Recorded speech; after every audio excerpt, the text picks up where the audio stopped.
There is substantial research regarding students with intellectual disabilities and the content matter which they encounter in the classroom. That research includes the areas of disconnect which they encounter and their areas of strength which students with intellectual disabilities possess when engaged in education. As such, the majority of this presentation will focus mostly on mathematical concepts which students with intellectual disabilities encounter. According to the data, the principal area of disconnect between students with intellectual disabilities and the content is the concept of precise magnitude between numbers. This means that they have some difficulty grasping the idea that there is a precise difference between numbers on a number line, that 5 is 2 greater than 3, is precisely 2 points greater than 3, rather than the idea that 5 is simply larger than 3. It's more precise. This area of disconnect seems to be relatively unrelated to the amount of intervention those students receive. It seems to be something of a natural area of disconnect within their disability. Some research demonstrates it is potentially correlated to language and age, that there are some students with intellectual disability who, when they are older, are able to develop more intricate mathematical skills, and that language, whether it's their native language or their ability to read and communicate, has something to do with their ability to grasp those concepts. IQ appears to be most closely correlated with students with intellectual disabilities' mathematical skills. We'll look more at that data later. Here's a simulation which may help demonstrate the area of disconnect which the majority of students with intellectual disabilities have in mathematics. Observe the exercise. Match each question with the correct answer. Take a moment to consider this.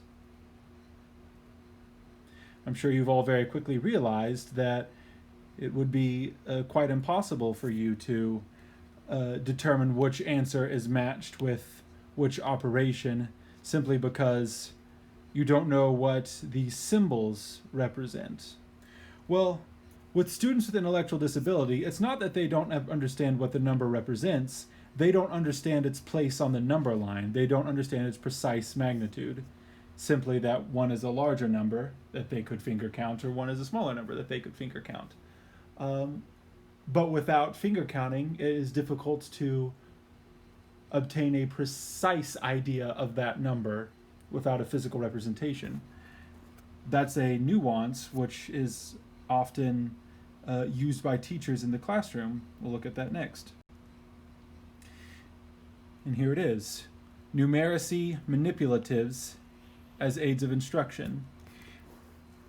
As I mentioned earlier, students with intellectual disabilities have difficulty seeing the exact magnitude between numbers without finger counting, or without having something to count.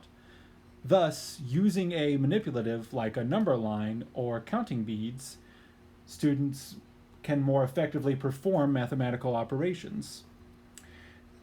They provide a physical representation of magnitude and operation.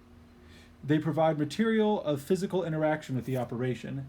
Just having physical interaction is something that is useful for many students who have intellectual disability. That interaction can increase their attention span and make them feel more connected with the material. It quiets distracting stimulation for certain students with tactile disabilities, and some evidence suggests that perhaps it could worsen their situation, and I will show you what that precise data in just a moment.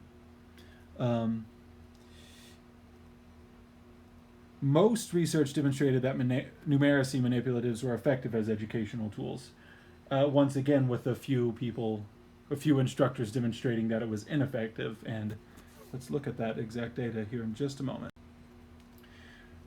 Okay, this is the idea of how using a numeracy manipulative assists students with intellectual disabilities in performing mathematical operations. Add 3 to this symbol. Well, looking at this number line, you can start at this symbol and then do what? Add 3 to it, right? Go 3 spaces and then recognize that this symbol is 3 added to our original symbol, and this is our answer. This manipulative, this educational aid, helps these students better conceive of the operation and better perform the operation. Students can use either number lines as seen here. They can count by digits. They can be trained to use finger counting without looking at their fingers. The idea is to strengthen their concept, if at all possible, beyond more rudimentary exercises. And the categorization of number sets. So being able to train them how to count by even numbers, or perhaps by 5s, so on and so forth. Here's the precise data. Most teachers involved in this study demonstrated that manipulatives were valuable and useful instructional tools. A few were undecided, and one demonstrated that it was not useful.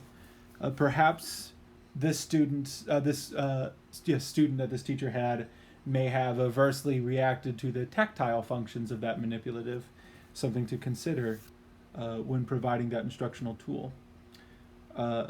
Most of them appear to enjoy the manipulatives. They could build generalization from the experience. They could apply that knowledge, which is ultimately our goal as teachers. Most thought it was easy to use with students by a thin margin, more so than the rest. And the students were motivated with technology manipulatives. Notice that most seemed to be very in strong agreement with that statement.